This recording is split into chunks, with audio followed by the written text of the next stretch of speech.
all of this, I want to welcome in Tennessee Republican Congressman Mark Green.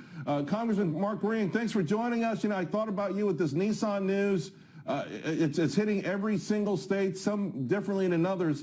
How are you feeling about where we are now and potentially an extra $200 billion to this fund? Well, Charles, thanks for having me on your show. Yeah, you know, it's really sad that when, obviously we've put the economy at a full stop. That's decreased the demand for services, and companies are having to do these layoffs. It's unfortunate, it's tragic, but it is kind of where we are. Obviously, we need to get the economy going again as quickly as possible. The stimulus package, the CARES Act, was part of that, and the Small Business Association loans.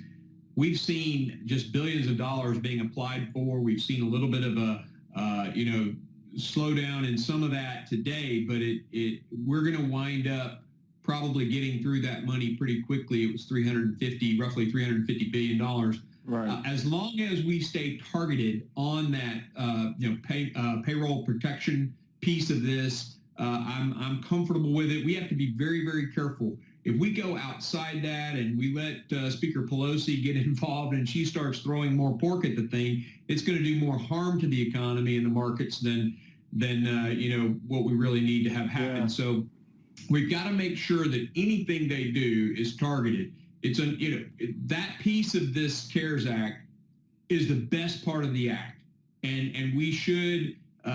Once that down payment's out the door, consider. And yet, sir, with all due respect, some would argue if it was the best part, why was there $500 billion for larger businesses and yada yada? It goes on. I mean, listen, with all due respect, I feel like Nancy Pelosi has manhandled the Republicans, but it's a crisis, right? So, whatever people are throwing out there is getting pushed into this bill. I agree with you 1,000%. I thought this should have been more than $350 billion out the gate. At least the administration recognizes that, and they're making some adjustments. But there is talk about a phase 4 package that could have everything that hasn't been included, and we're talking a kitchen sink and everything else. Would you be willing to oppose something like that?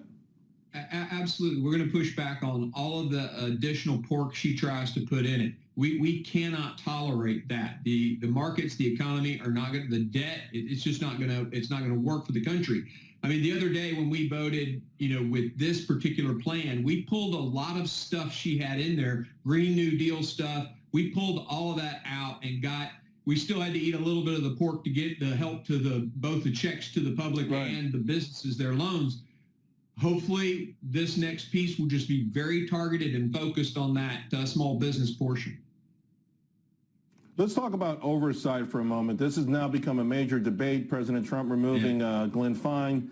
Of course, I read where Nancy Pelosi wants to appoint someone from Elizabeth Warren's campaign to be a part of an oversight commission. I thought oversight was already built into this plan.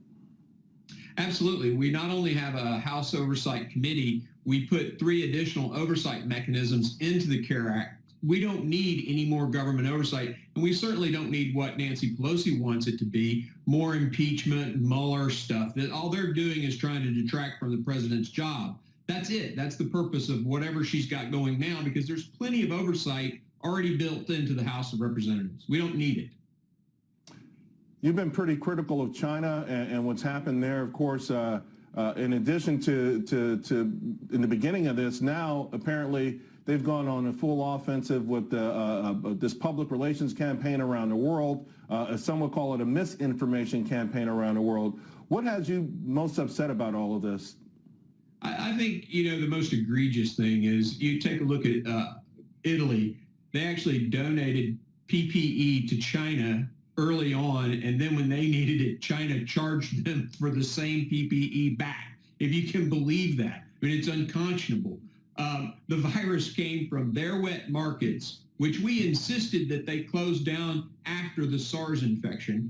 And yet here we are again. They basically kept the data from the world, and we've had this massive impact to not only the health of the world, but the global economy. And then they're rushing in to be the rescuer. It's pretty egregious and frustrating. Honestly, they need to own it. Really is, but this is G's virus, and they need to pay for it. Well, I know that you won't. You'll be relentless as well, and you'll stay on top of it. We appreciate your time, Congressman Green. Thank you very much. Thanks, Charles. Have a good day.